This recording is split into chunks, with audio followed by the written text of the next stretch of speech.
Hi guys, hope all of us are doing great. My name is Ernest and this is Ernest Sciences and Mathematics TV channel. So today we're going to look at the roots of complex numbers.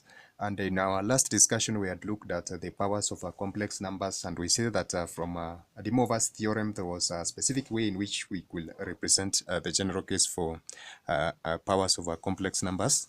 And from basic mathematics, then if we have a power on an exponent of a number, then therefore we can be able to do a reverse process in order to obtain the root of that specific number. Now, from De Moivre's theorem, I had mentioned that basically we're going to represent this particular case for complex numbers, or the roots or the powers of complex numbers.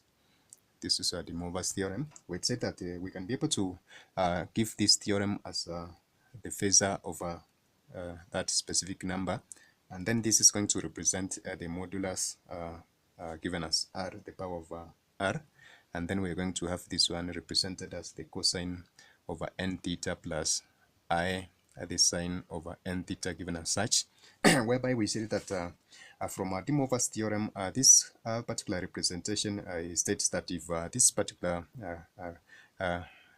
of course complex number z is given by r, the cosine of theta, plus I, the sine of theta, and there is another positive integer n, which is of course we say that as a positive integer.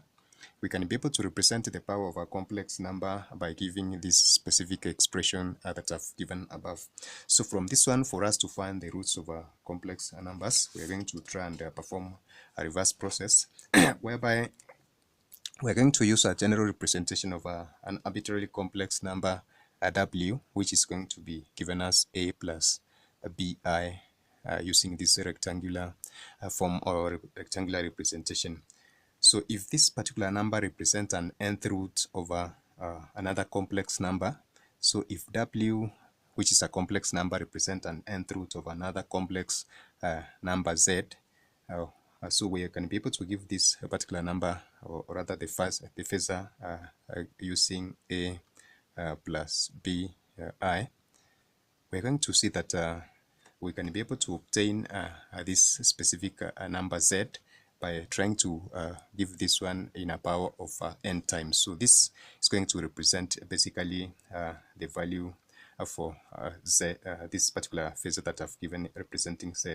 So this particular complex number w is an nth root of a complex number z, and therefore from the following we can be able to give just a general representations for these two values of w. Let's say that w can be given in terms of course this particular modulus, the cosine over alpha plus I, the sine over alpha, and then we're going to give this particular value for z, which is of course the power over this particular number of w raised to nth times, and then therefore this is going to be represented in terms of a modulus of r, the cosine over another angle theta plus I, the sine over theta. So I've represented these ones in terms of trigonometric forms so that we can be able to have an easy way of doing an evaluation.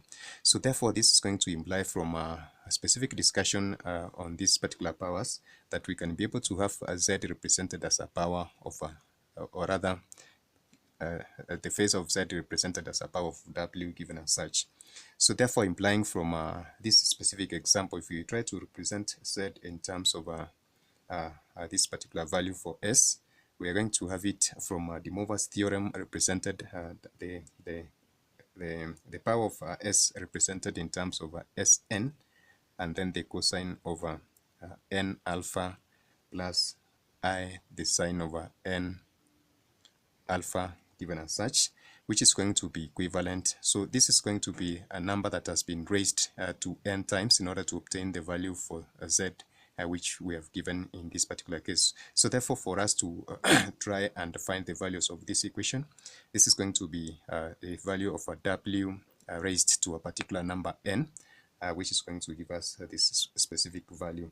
So therefore we can be able to give this one in terms of a representation whereby we are going to have a s to power n implying r, whereby also we're going to have so if s raised to power n implies r, then therefore we're going to have s represented as the nth root of this specific value, Then therefore, from our previous discussion, we said that the n2 angles used for the argument, of course, must differ by the multiple of 2 pi, which is of course equivalent to 360 degrees. So therefore, we're going to consider that specific aspect for the argument.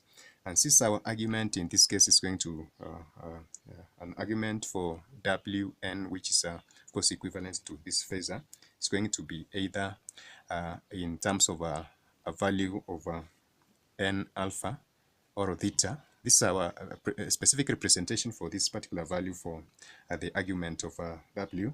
Then therefore we can have a conclusion and say that the product of n alpha is going to be an angle theta. And we have said that for n angle, two angles used for the argument, they are going to differ by a multiple of 2 pi. And then we are going to have this specific constant given as such. So for us to find the value of this specific value for k is going to constitute of numbers ranging from 0, 1, 2 to a value of n minus 1 given as such in this specific equation.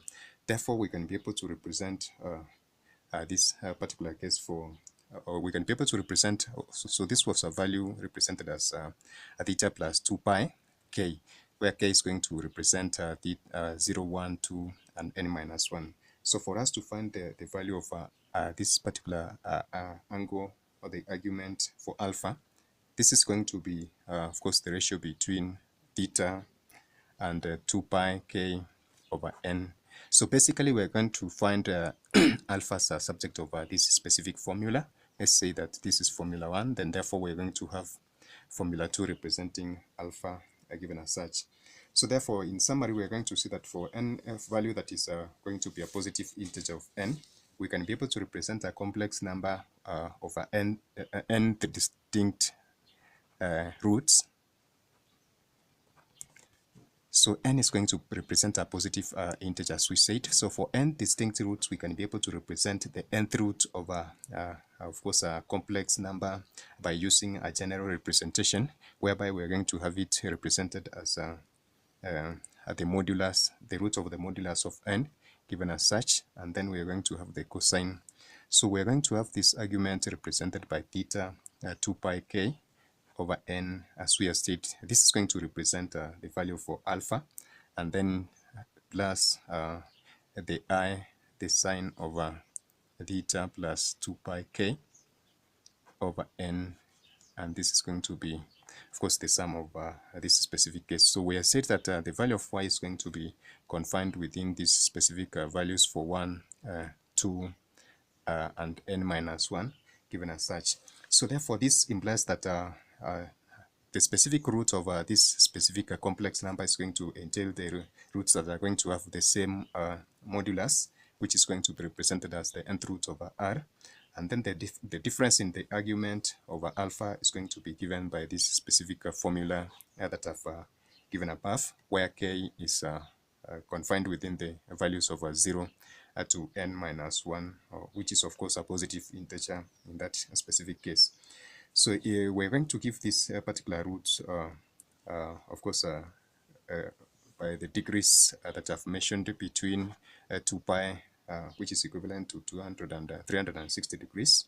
And this, of course, is going to be more elaborate using a specific example that we're going to do in our next video on the roots of complex numbers. So kindly check our description box for that specific video, and I'm going to put a link of the same so that we can be able to, of course, collaborate it with this specific discussion for us to have a comprehensive way of course, understanding the roots of complex numbers. So that is it for now, guys. Bye, God bless you. Catch us in our next video.